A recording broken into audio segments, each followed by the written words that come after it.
a discussão Pedro ou Gabriel, a cada jogo ela fica mais sem nexo. Ela fica sem sentido. Pedro tem 11 gols em 11 jogos. E olha que perdeu o gol ontem, hein? Perdeu o gol ontem. Poderia ter mais. E o que eu percebo é que o Flamengo está jogando melhor nesses últimos jogos. Por que eu digo isso? Porque o Gerson tá fora.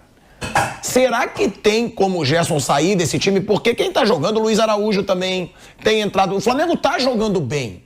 Será que... Salve nação, vambora com mais um vídeo aí, né, sobre o nosso Flamengo. O Flamengo vence o clássico aí por 2-0. O Flamengo foi superior do início ao fim, abre uma vantagem de 2-0 e agora já pensa no jogo da volta, né? E nesse vídeo aqui, vambora com uma análise aqui muito boa do Mauro César. E ele também tocou em um ponto muito importante, é que o Flamengo tem um defeito grave que poucas pessoas se atentam nisso, né? E, obviamente, eu acabo concordando com ele. E você também, eu tenho certeza que nesse ponto que ele tocou, né, tu também vai concordar. Eu acho que todo mundo vai concordar nesse ponto que ele disse, que é um ponto grave que o Tite tem que melhorar nesse elenco do Flamengo, né? E, obviamente, ele também citou sobre uma ótima entrevista que o Marcos Braz deu, né, após o jogo, falando sobre o caso Mike, falando sobre a arbitragem, essas coisas. E também um ponto aí sobre Pedro, a disputa de Pedro e Gabigol, que é uma coisa que nem existe mais essa rivalidade aí, de quem é titular ou não. E, obviamente, né, se o Flamengo consegue sim segurar essa vaga para a final, que é uma coisa difícil o Fluminense conseguir reverter esse placar, pelo futebol que o Flamengo vem apresentando em clássicos, principalmente, né? Mas vamos embora com mais um vídeo, vai deixando seu like, créditos a Jovem Pan Esporte, link na descrição como créditos. E vamos embora com mais um vídeo, galera. Prado, Mauro César Pereira. Maurão, já vou começar jogando pra você, porque foi um baita clássico do Flamengo contra o Fluminense. O Flamengo do Tite já jogou todos os clássicos, Mauro, e não sofreu gols. Ele enfrentou o Botafogo, ele enfrentou o Vasco, ele enfrentou o Fluminense, porque quem quer criticar diz, mas o Flamengo do Tite é só o campeonato carioca. Mas pegou o campeão da Libertadores, pegou o Botafogo, que teve aquela campanha avassaladora até passar vergonha no Brasileiro, e o Vasco, que foi o time que gastou 130 milhões de reais se reforçando, né, Mauro? É uma campanha impecável do Flamengo na temporada? Eu acho que, boa tarde a todos, acho que tem um detalhe que é importante, que é uma evolução, né, que vem sendo apresentada, né? Eu acho que usando os clássicos como termômetro, você vai encontrar contra o Vasco, o time que não sofreu gols, mas esteve muito perto de sofrê-los, né? O Léo Pereira tirou 2 bolas em cima da linha praticamente. E o Vasco tem o Payet, o Vasco tem o Verratti, o Vasco tem uns caras perigosos, né? Tem atacantes que criam, tanto que meias, né? Também, tanto que criou situações de perigo contra o Flamengo e por muito pouco o Flamengo não foi vazado. Aí contra o Botafogo teve chance o Tiquinho, teve chance o Júnior Santos. Já contra o Fluminense, no outro clássico que o Flamengo venceu ainda na Taça Guanabara, também 2-0, o Fluminense não teve chance. Teve 2 chutes a gol, um do Arias numa falta de longe, o Rossi defendeu, um chute do Alexander ali pro lado esquerdo, que o Rossi também defendeu, não teve tanta dificuldade. Não foram situações de extremo perigo. Ontem o Fluminense não chutou nenhuma bola no gol. Foi o segundo Fla-Flu seguido que o Germancano não finalizou na direção do gol. Ele deu um chute lá do meio do campo, lá que o Renato Augusto até olhou para esse amigo, o que está fazendo? Um chute totalmente despretensioso, não dá nem para chamar aquilo de finalização. Então, um grande artilheiro do Fluminense não conseguiu. Por quê? Porque o Flamengo ele dificulta os adversários quando esses tentam criar situações de perigo contra ele. Foi uma atuação muito convincente, o time está evoluindo muito, mas tem um grave defeito ainda, né? O Tite fala muito no equilíbrio. O que seria o equilíbrio dessa equipe, a grosso modo? Um time que não toma gol ou que toma poucos gols. Claro que ele vai sofrê-los, mas se continuar assim ao longo da temporada, deve ser um time que sofra poucos gols, né? Não vai ficar tomando de 4-0 do Bragantino, 3-0 do Cuiabá, 4-1 do Fluminense, tomar 2 gols do Maringá, tomar 3 gol do Grêmio, do jeito que foi. 3 do Grêmio em 10 minutos, tomar gol do Nublense, né? E por aí vai. Foram vários vexames. Santos, a virada do Santos que virou também, essa coisa toda. Então, e foi assim com o Tite, com o Sampaoli, com o Vitor Pereira, com o Mário Jô, com todo mundo. Não era culpa de um técnico especificamente. Ele mesmo sofreu com isso. Mas agora não, é um trabalho mais autoral. Ele pegou do começo do ano, já conhecendo os jogadores. Veja como foi importante ele assumir no ano passado. E aí, ponto para a diretoria, que conseguiu convencer o Tite a começar. Isso foi um acerto, né? Porque ele não queria começar em 2023. E aí o que argumentaram? Tite, você começa agora, já conhece o elenco, nos ajuda a classificar para a Libertadores, e aí a gente ano que vem começa de outra forma. Até aí está dando certo. Poderia ter sido melhor, não fosse a pasmaceira do modo banana, que entrou em ação em algumas partidas, que o Flamengo poderia ainda assim ter sido campeão brasileiro.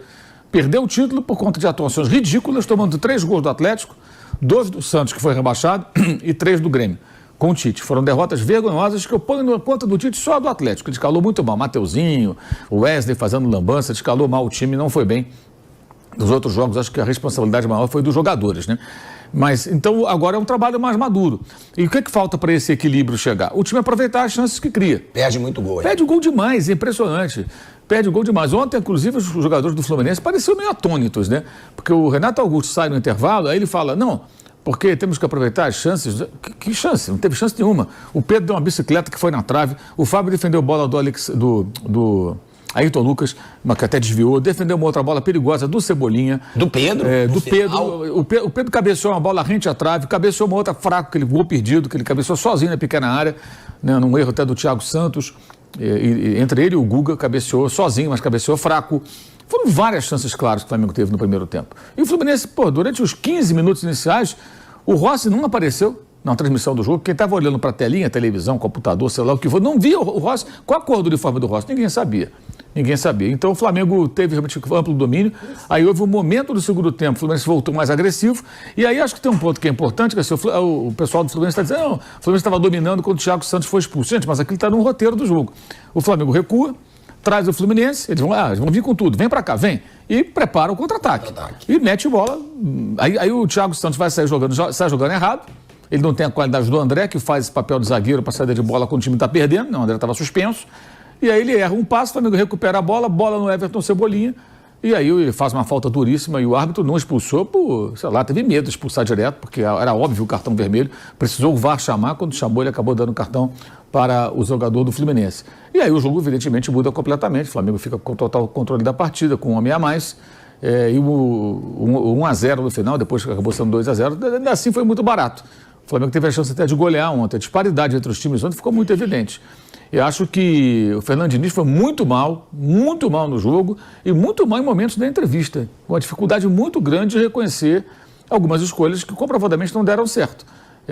Esse é um caminho bem perigoso e o Fluminense vai precisar, acho que, a se confirmar a eliminação, o que é muito provável que aconteça, né? Acho que ele vai precisar fazer uma reflexão sobre o trabalho. Eu tenho falado sempre que o Fluminense não está jogando bem esse ano, ganhou a Recopa, mas não tem jogado boas partidas, não fez nenhum jogo realmente bom, nenhum. E mesmo na Recopa, correu muito mais riscos lá no Equador do que a LDU correu risco no Rio de Janeiro. O time equatoriano criou muito mais chances de gol do que o Fluminense criou.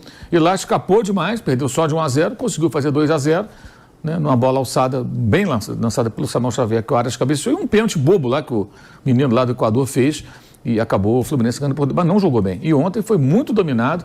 Um time mais velho, Mauro, que sem o André cai? O time tinha uma média ontem de 33,3 anos. É um time muito envelhecido. E Renato Augusto, com um ganso do meio campo ontem. Gente, o De La Cruz jogou à vontade. O Arrascaeta jogou à vontade. Não pode deixar esse cara jogando à vontade. Você tem que ter um meio campo mais combativo. E ele fez uma opção por jogadores, assim... E aí ele aumenta a média de idade quando sai o Diogo Barbosa e coloca o Marcelo para o começo do segundo tempo. E o Marcelo vai embora, né? Aí o Flamengo põe o Bruno Henrique por ali. Quer dizer, poderia ter sido muito pior para o Fluminense. E eu acho que o Flamengo tem que ajustar essa questão das finalizações, que é um problema bem antigo, mas foi muito superior. E tem gente que fala, no ano passado foi 2-0, afinal 4-1, é completamente diferente. No ano passado o Flamengo venceu bem 2-0, até ali parecia que o Vitor Pereira conseguia já controlar a equipe. Aí o Gabriel sai dando aquela entrevista extremamente infeliz, que se fosse o ambiente não de paternalismo do Marcos Braz, do Bandim e seus Blue Caps, mas de cobrança profissional, alguém ia chamar. No dia seguinte o Gabriel no CT e falou, bonitão, qual é a tua? O time vence o clássico, você entra no segundo tempo, ajuda quando o time faz o segundo gol, aí você está reclamando, dizendo que não quero mais jogar aqui, quero jogar ali, quero disputar a posição. Faça-me um favor, se é hora para isso, e se você quer falar, fala para o técnico, não para os repórteres. Já criou um clima ruim. Aí qual foi o jogo seguinte, você lembra? Foi Alcas. Alcas. Foi o Alcas. Aí o Flamengo vai lá para o Equador, o Alcas mal tinha jogado na temporada, tinha perdido jogadores da temporada anterior que ele conseguiu vencer o campeonato, se classificou para a Libertadores, um time todo remendado, time fraco. O Flamengo toma uma virada, tinha um centroavante que pesava 180 quilos, enorme, né? Cifuentes, sei lá o nome assim, não me lembro exatamente também. O cara é enorme. Conseguiu perder para aquele time, um arremedo de time, uma vergonha. Aí já desembarca no Rio com a moral lá embaixo, evidentemente internamente tinha problemas, imagino que o Vitor Pereira deve ter dado esporro. Em Ortonhas, o gordinho. Então, era um negócio assustador, então se foi, disseram um ou outro que eu estou confundindo. Mas o fato é que o Vitor Pereira deve ter cobrado, aquilo já estragou o ambiente, alguma coisa ali dentro aconteceu, e o outro jogo o Flamengo andou em campo, né? Foi uma atuação vergonhosa que eu sempre falo, eu acho um absurdo que só o técnico tenha pago aquela conta. Alguém tinha que estar, os jogadores ser cobrados também, não sei se rescindir contrato, eu não sei, mas não deu nada para eles, porque é só, quem tiver dúvida pega o jogo para ver, é uma vergonha. Aquele... Foi o resumo do Flamengo do ano passado. E aquele jogo é uma vergonha, os caras andaram em campo, os caras não competiram, o Fluminense passeou, tomaram os gols assim com maior facilidade, isso dificilmente vai acontecer, né, gente? Que não tem jogo no meio de semana pro Flamengo para ter problema nenhum, para perder para Alcas, ou seja lá quem for, e o Tite tem um controle sobre o grupo muito maior. Você vê, e não tinha nem Gabriel ontem para ficar falando coisa no intervalo, na saída do campo, porque ele estava fora de combate, estava lesionado. E não foi no jogo, né? Ele foi no jogo e tal. Essa é uma outra questão também que você pode explorar. A discussão Pedro ou Gabriel, a cada jogo ela fica mais sem nexo. Ela fica sem sentido. Porque tem 11 gols e 11 jogos. E olha que perdeu o gol ontem, hein? Perdeu o gol ontem. Poderia ter mais, mas tem 11 gols e 11 jogos. E o De La Cruz joga uma barbaridade, né? Ele perdeu um gol ontem ali. Esse cara mudou o Flamengo. Ele se desequilibrou. Aí eu vejo gente ainda falando assim, vi torcedores ontem dizendo, não, por que não trouxe ano passado? Gente, a gente tem que entender que o cara jogava no River Plate, ele não jogava no Rosita Sofia Futebol Clube. O cara não ia sair do River Plate, o Flamengo vai lá, paga. Não é assim. Você tem que convencer o jogador, né, de que é interessante vir para o clube, que fazer uma proposta profissional e salarial e tudo mais. E aí, ele não ia sair de lá no ano passado, obrigado. Ele saiu de lá parabenizado, saudado, festejado, campeão uma espécie de recopa lá que eles jogaram lá com o Rosário Central, foi o último jogo dele.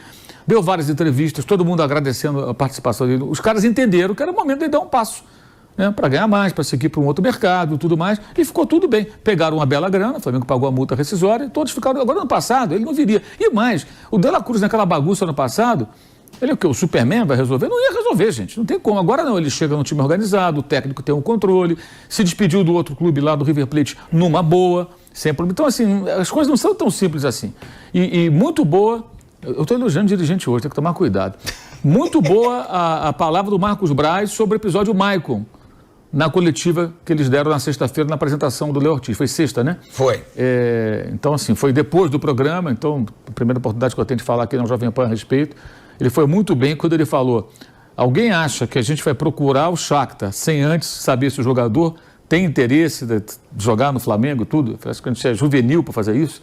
Até porque a gente sabe que eles fazem isso, né? O Flamengo sempre faz isso, procura o jogador. De La Cruz foi assim. Depois do clube. Você quer vir? Aí ficou claro na passada, ele não queria sair de lá obrigado. Então vamos esperar terminar a temporada, vai lá.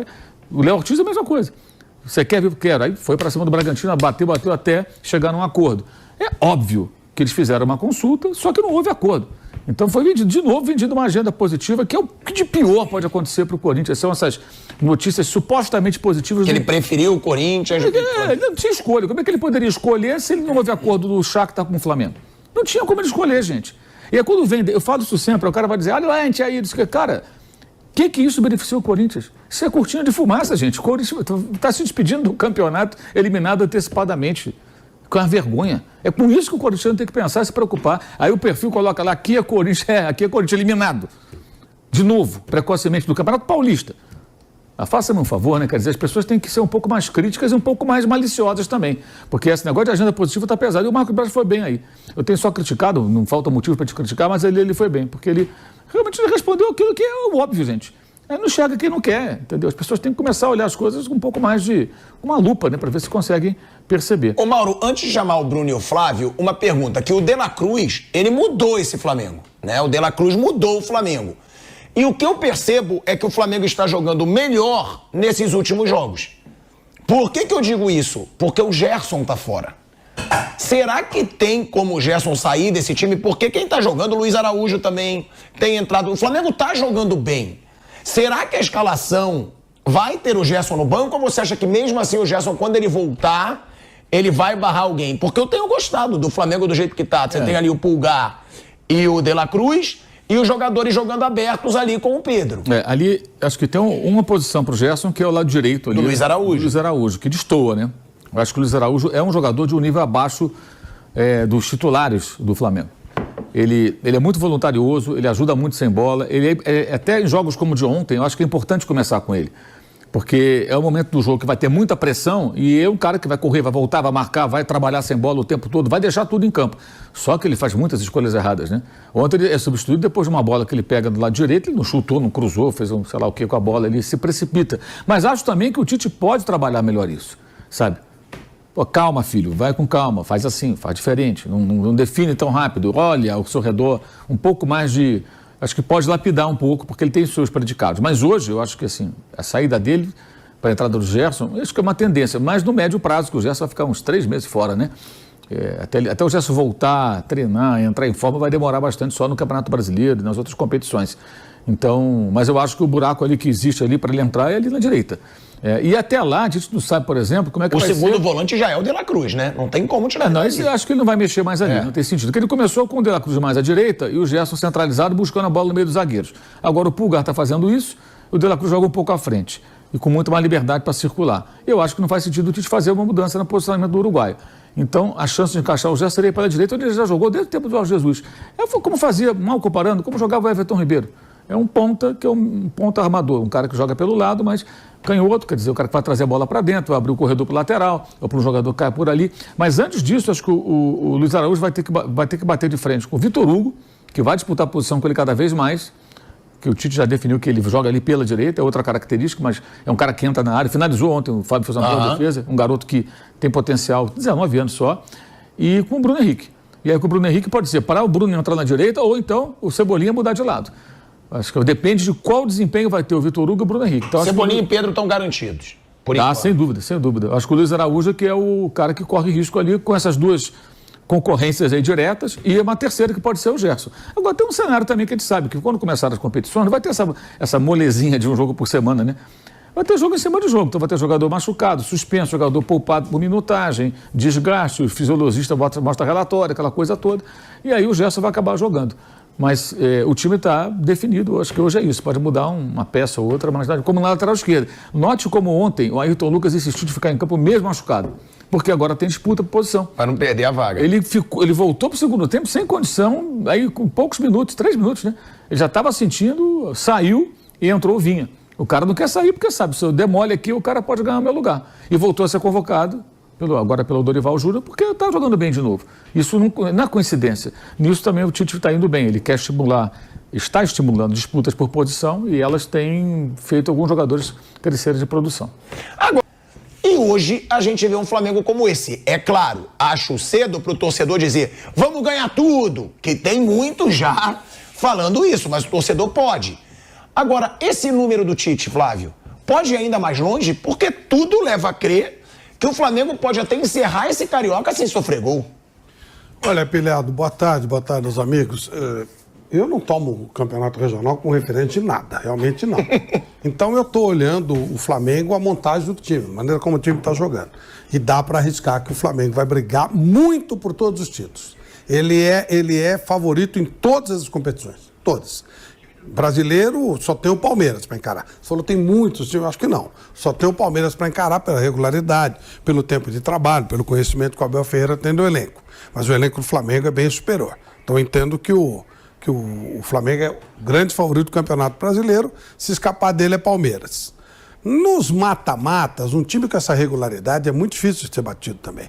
Eu não consigo imaginar o Flamengo jogando com outra equipe que não seja o Palmeiras e encontrando dificuldade em 2 jogos. Atlético Mineiro, vai se montar esse quarteto aí. Mas eu sempre falo do Atlético porque eu acho que é um quarteto que se jogar bem junto vai jogar muito. Sim, mas não vai ter o mesmo equilíbrio de meio campo e defesa, porque vai ter esse quarteto lá na frente, que é um quarteto que se expõe um pouco mais. Em 2 jogos eu acho muito complicado.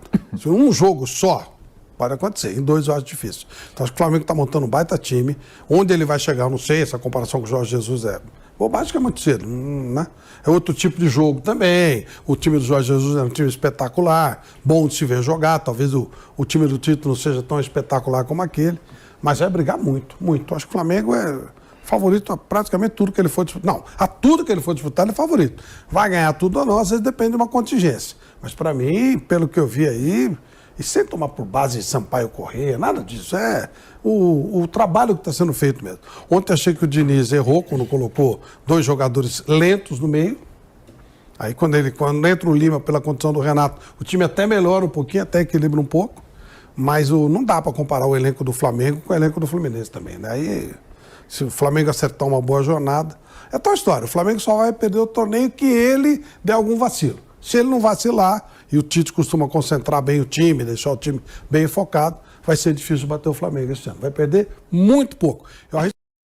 Então, é isso aí, nação, mais um vídeo aí para o canal, né? Já vai deixando aquele seu like aí, o seu like ajuda demais. Vamos falar um pouco sobre esse jogo aí, né, que aconteceu. O Flamengo vence 2-0, uma ótima vantagem, né? O Flamengo dominou o Fluminense do início ao fim e não deu chances para o Fluminense, né? E um ponto aqui importante, né, que eu acabei pegando aqui no site do Coluna do Fla, é que o Flamengo quebra uma sequência, vamos dizer, positiva do Fluminense, né? É que o Flamengo volta a não sofrer chute, finalização no seu gol, vamos dizer assim, né? Então, o Fluminense, depois de 7 meses, termina uma partida sem uma finalização no gol, né? O Fluminense finalizou, se eu não me engano, 8 ou 9 vezes no jogo inteiro e não acertou o gol do Rossi uma vez, né? Então, o que o Flamengo jogou, isso, o que aconteceu do jogo, o Fluminense não acertar o gol do Flamengo pelo menos uma vez, obviamente tem muito trabalho do Tite aí, né? E empenho dos jogadores dentro de campo, né? Vambora aqui, né? O Fluminense volta a não acertar o gol, né? Após 7 meses, né? A última vez que o Fluminense não finalizou no gol, já tem mais ou menos 58 jogos atrás, né? Ou o equivalente à 7ª rodada do Brasileirão do ano passado, né? Então aquilo, o efeito Tite vem se demonstrando, o Flamengo vem evoluindo, e para isso acontecer, o Fluminense é o atual campeão da Libertadores e da Recopa, né? Que é um adversário que viveu seu auge em 2023 e não começou 2024 muito bem, mas mesmo assim é um time muito bom, né? Com o Diniz que já tem um trabalho longevo aí no Fluminense. O Fluminense não acertar o gol do Flamengo em um clássico é uma coisa para o torcedor tricolor preocupante. Para mim, pode continuar o resto da temporada que eu não ligo. Então, o Fluminense aí acho que tem que se preocupar. Pensando no próximo jogo, tem que se preocupar, porque dificilmente o Flamengo perde essa vaga, né? E após o jogo, né, o Felipe Melo deu uma declaração que eu acho que pegou todo mundo de surpresa, né? O Felipe Melo, assim que o jogo terminou, ele deu uma entrevista coletiva normal ali, né? Na beira de campo. Ele diz que o Fluminense foi o melhor que o Flamengo. Eu, quando assisti isso, eu fiquei impressionado. Ele diz que o Fluminense foi melhor que o Flamengo na partida, mas foi prejudicado pela expulsão. Eu vou ver se eu tenho um vídeo aqui. Não tem um vídeo aqui não. Se tivesse vídeo aqui, eu soltava. Mano, eu fiquei impressionado. Deixa eu ver se eu consigo achar alguma parte aqui. Aqui, tem aqui. Aqui. No primeiro tempo, o Flamengo criou bastante, mas até a expulsão o Fluminense foi melhor. O jogo se desenhava para um possível empate. E depois da expulsão, foi correr pra caramba e marcar. Infelizmente, tomamos gol no final. Já demonstramos no Carioca do ano passado que podemos. A gente sabe que é muito difícil, mas o trabalho em silêncio é a melhor coisa que temos nesse momento, né? Foi a fala do Felipe Melo após o jogo, né? Eu acho que todo mundo vai discordar dessa opinião do Felipe Melo, dizendo que o Fluminense foi melhor que o Flamengo até a expulsão, né? E o jogo se desenhava um possível empate. Vale lembrar, né, que o Flamengo fez o primeiro gol no finalzinho do primeiro tempo.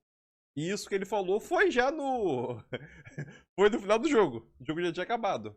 Então, como que o jogo se desenhava um possível empate? Primeiro, o Fluminense não tinha acertado o gol do Rossi. O Rossi foi um mero espectador. E segundo ponto, o Flamengo foi amplo superior, né? O Flamengo se destacou em todos os quesitos possíveis. O Flamengo ganhou posse de bola, finalização, chances criadas, chance desperdiçada, gols desperdiçados. Então, todos os quesitos aí, o Flamengo praticamente ganhou aí. Menos os horríveis, vamos dizer assim, né? Como cartão vermelho e outros pontos aí, né? Mas o Flamengo foi amplo favorito e o Felipe Melo falar isso aí é sacanagem. E a última aqui, né? O Flamengo acerta a renovação de contrato milionário com um novo patrocinador, né? Novo entre aspas, já era patrocinador e só renova o contrato, né? Então o Flamengo acaba de renovar o contrato com o Banco BRB, né? E a renovação de contrato vai até de abril agora, até dezembro de 2024. Né? Então o Flamengo receberá mais ou menos 19 milhões de reais para continuar estampando a marca do BRB na omoplata da camisa do Flamengo, né? Acho que tem a foto aqui. Aqui. BRB lá em cima aqui, ó. Aqui. Beleza? E aqui são os patrocínios do Flamengo que estão na camisa, né? Opa, calma aí. Agora já todos os patrocínios do Flamengo e quanto o Flamengo ganha só pela camisa, né? Deve estar avaliado em mais ou menos aí 220 milhões de reais aí por temporada só de patrocínio do Flamengo, né? Então é isso aí, tamo junto, deixa seu like aí. Espero que tenham gostado do vídeo aí. Valeu, galera!